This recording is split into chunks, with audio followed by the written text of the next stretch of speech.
Saat ketegangan global meningkat, banyak yang menduga Cina, Rusia, Iran, dan Korea Utara akan bersatu menjadi blok kuat yang melawan dominasi AS.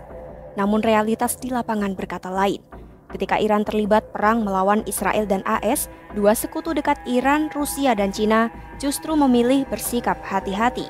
Mereka hanya melontarkan kecaman secara diplomatik dan tidak memberikan aksi nyata. Apa yang sebenarnya membuat Rusia dan Cina tampak menjaga jarak dengan Iran? Simak selengkapnya dalam video berikut.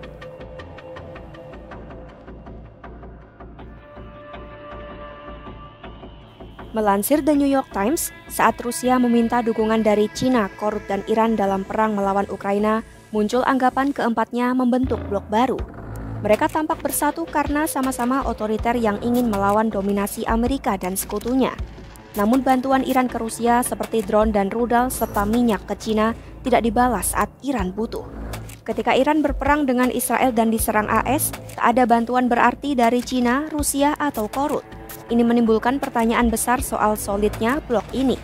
Cina dan Rusia hanya mengeluarkan pernyataan politik yang mengecam AS, tapi tidak memberi bantuan secara material ke Iran. Menurut Alexander Gabev dari Carnegie Russia Eurasia Center, Rusia dan Cina tidak bergegas membantu Iran. Hal ini menunjukkan betapa terbatasnya gagasan tentang adanya poros negara-negara otoriter yang kompak melawan Barat.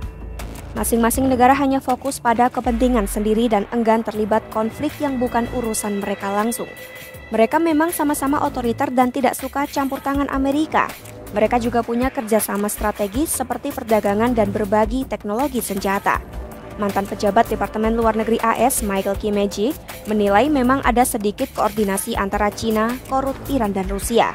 Mereka sering berkomunikasi dan sama-sama memiliki rasa frustrasi terhadap Barat, namun itu tidak otomatis membuat mereka benar-benar kompak.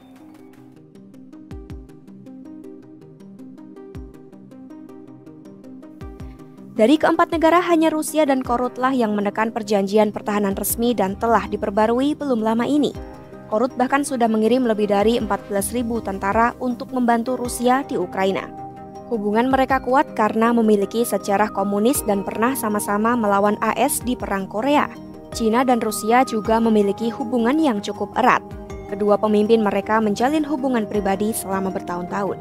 Meski begitu, Cina tetap menahan diri dalam memberi senjata ke Rusia, walau tetap membantu memperkuat industri pertahanannya dan membeli minyak Rusia. Sementara Rusia dan Iran tidak punya hubungan sedekat itu. Salah satu faktor yang menghambat hubungan mereka adalah agama. Iran diperintah oleh sistem teokrasi yang dipandang penuh kecurigaan oleh 3 negara sekuler dan sosialis lainnya. Rusia dan Cina khususnya melihat penyebaran fundamentalisme Islam dengan penuh kewaspadaan. Di bawah kepemimpinan Xi Jinping, Cina telah mengambil langkah-langkah ekstrim untuk menekan praktik Islam, bahkan terhadap Muslim moderat seperti etnis Uighur dan Kazakh di wilayah barat laut Cina. Sejarawan dari Johns Hopkins University, Sergei Radchenko menilai tidak ada nilai bersama yang kuat di antara negara-negara ini. Menurutnya, hanya ada basa-basi soal tatanan dunia multipolar. Presiden Rusia Vladimir Putin pun memiliki hubungan penting dengan negara-negara Arab dan Israel, sehingga ia tidak akan mengorbankan itu demi Iran. Menurut Radchenko, Putin adalah seorang manipulator yang sinis dan hanya fokus pada kepentingan strategis sendiri. Jika kepentingan itu mengharuskannya mengorbankan Iran, maka ia tidak akan ragu untuk melakukannya. Putin bahkan bicara dengan Presiden AS Donald Trump soal perang Iran-Israel pada Juni 2025 dan menawarkan diri sebagai penengah.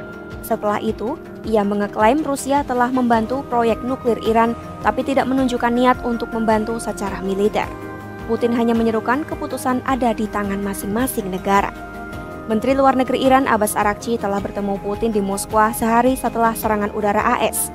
Tapi Rusia hanya memberi pernyataan diplomatik biasa. Iran kemudian hanya membalas serangan AS secara simbolis dan akhirnya sepakat gencatan senjata dengan Israel dan AS.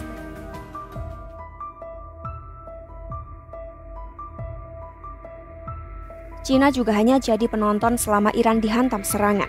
Presiden Cina Xi Jinping menyerukan agar semua pihak menahan diri dan melayangkan kecaman serta menyebut AS melanggar piagam PBB. Namun sama dengan Rusia, tidak ada bantuan militer atau langkah nyata dari Cina. Cina memang sering mencoba netral dalam konflik seperti ini. Cina selama bertahun-tahun juga menjalin hubungan dengan pesaing Iran, Arab Saudi, dan Uni Emirat Arab yang sama-sama eksportir minyak besar ke Cina. Perang berkepanjangan akan mengganggu impor minyak Cina dari negara-negara tersebut, sehingga Cina berusaha meredakan konflik. Tujuan Cina untuk menjadi perantara netral di Timur Tengah menjadi jelas pada Maret 2023 saat Cina membantu memulihkan hubungan Iran dan Arab Saudi. Cina juga menggunakan kesempatan itu untuk mengembangkan hubungan lebih dekat dengan mitra Iran di kawasan yaitu Suriah yang saat itu diperintah Bashar al-Assad. Namun sekarang setelah Iran melemah dan Assad digulingkan, Cina lebih berhati-hati dan menunggu siapa yang akan muncul sebagai kekuatan baru di kawasan. Menurut Enrico Fardella, profesor dari Universitas Naples, Cina tampaknya tidak terlalu percaya diri bisa mengubah jalannya konflik. Seperti di Suriah pasca Assad, Cina memilih strategi tunggu dan lihat agar bisa menyesuaikan diri dengan keadaan baru setelah perang selesai. Pakar kebijakan luar negeri Cina, Yun Sun, mengatakan gagasan poros itu masih berlaku. Keempat negara memang tidak punya perjanjian pertahanan bersama, tapi mereka kompak dalam hal anti-Amerika, anti-Barat, dan anti-demokrasi liberal. Menurut Sun, meskipun keempat negara tidak memiliki fakta pertahanan bersama, mereka tetap berada dalam posisi yang sejajar.